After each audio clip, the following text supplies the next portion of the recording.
Hello and welcome to some more Star Citizen. I wanted to do a summary of the recent Star Citizen Live Game Dev AI Sprint Report, as it covered some of the soonish to come improvements for AI and NPCs. We also have some new RSI subscriber flair for April 2, and it's actually quite meaty. It's a load of ship skins with some interesting branding. So let's take a look at Star Citizen Live Game Dev AI Sprint Report.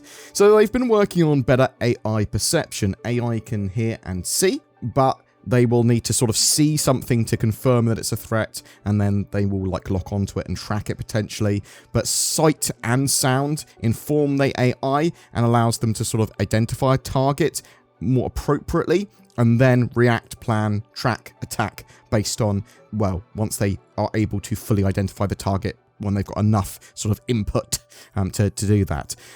Is the target a threat? Can they even harm the target with their weapons?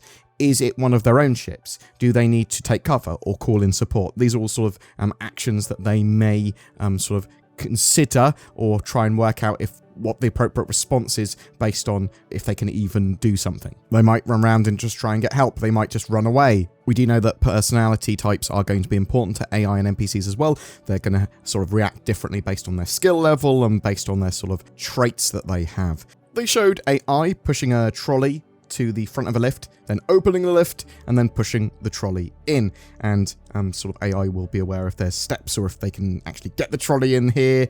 AI will be able to choose paths and use elevators, trams, and alternative routes when moving around or completing tasks. AI should be able to go into pretty much anywhere place that a player can go. So they can run around in vents, for example, and they'll do that if it's an appropriate action for them to do.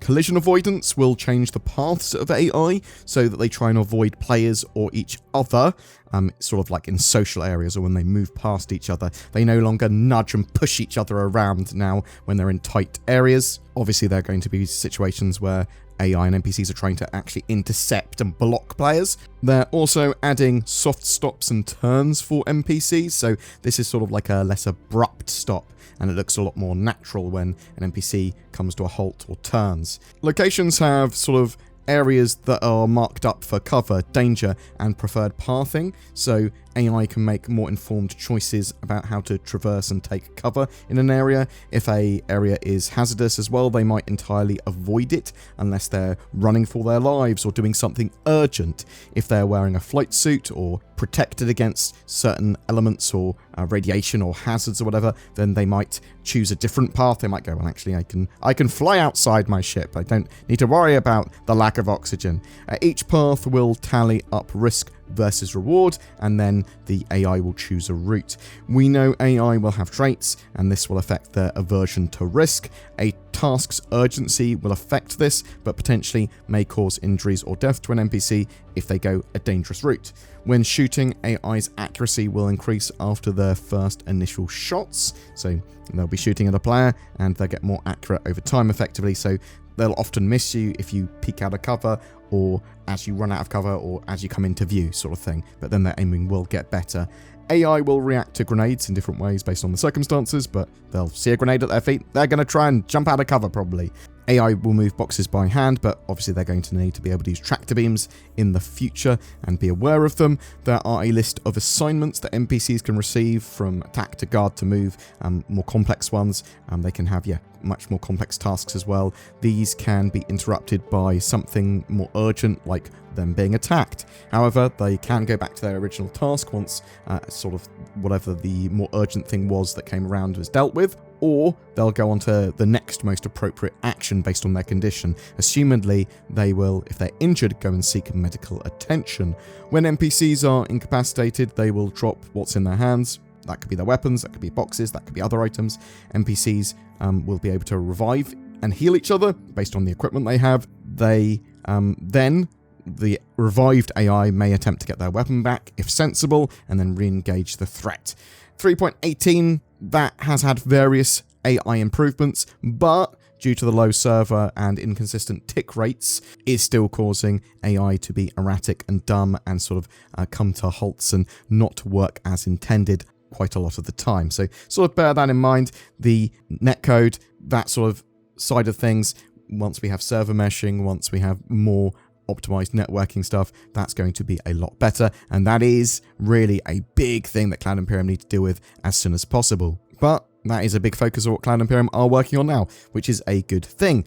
April 2023 subscriber promotions. So there's a load of new RSI voluntary subscriber promotions going on at the moment.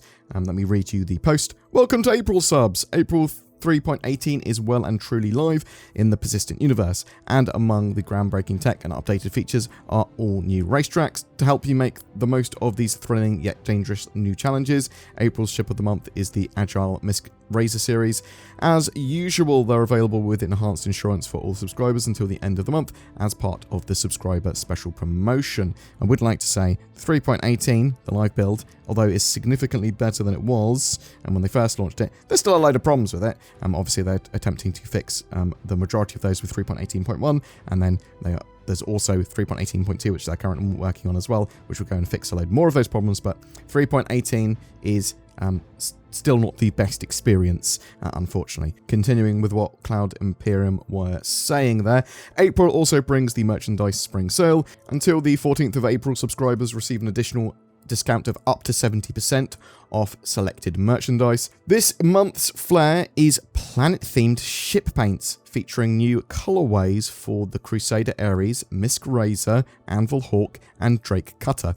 There's basically 3 ship packs available that come with all of those ships' paints. Centurion subs get the Crusader Hosanna ship paint pack, which is basically all those ships in red and ivory. Emperators get that and the Microtech pack, which is the Aspire ship paint pack. That's white and blue. That's what it looks like to me. I mean, people are going to say the dress is gold and black. There is also a set on the sub-store, the Hurston Central Tower ship paint pack, which are red and black. These skins will be available in Alpha 3.19's live patch, so expect them to turn up then.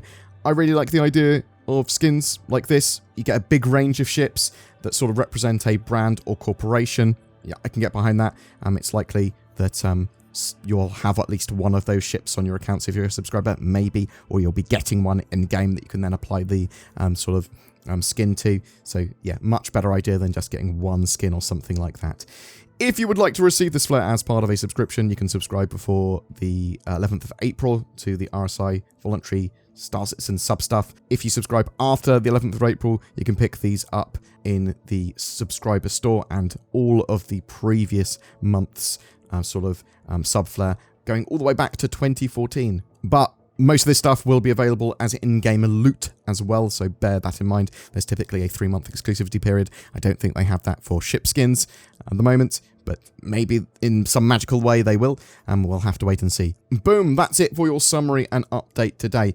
What do you think of those sort of subscriber promotions there? Do you think that those ship skins are a good idea, bad idea? You hate sort of exclusivity like that, or you think it's just something that's aesthetic, is sort of like a good shout? And are these sort of little bonuses something that gets you wanting to subscribe or continuing to subscribe, or have you long since chucked your subscription away and gone, no, don't want this anymore, don't want to spend extra money for silly things like this? Are you excited by some of the AI improvements that they've got planned and the work that's going into AI at the moment? Are you hoping that by the end of the year that we're going to have a great experience and Cloud Imperium are going to have a significantly more optimized game, or do you think it's going to be years before they get their sort of servers, server tech, and AI all in line? Whatever your thoughts, I'd love to hear from you in the comments below.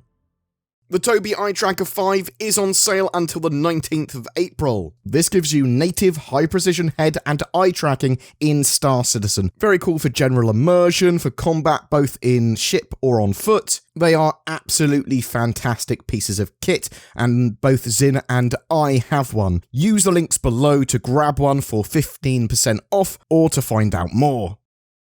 Little Nord Riding Hood was on her way to Grandma's house. Upon arriving at her house, she called, "Grandma, are you home?" "Yes, dear. I'm on my laptop in bed." Upon seeing her grandma, she exclaimed, "Oh, Grandma, what long fingers you have."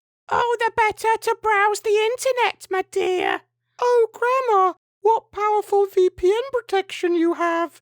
"Oh, the better to browse safely, my dear." "Oh, Grandma, what big eyes you have." all the better to enjoy my greater access to the sites I want to visit, my dear.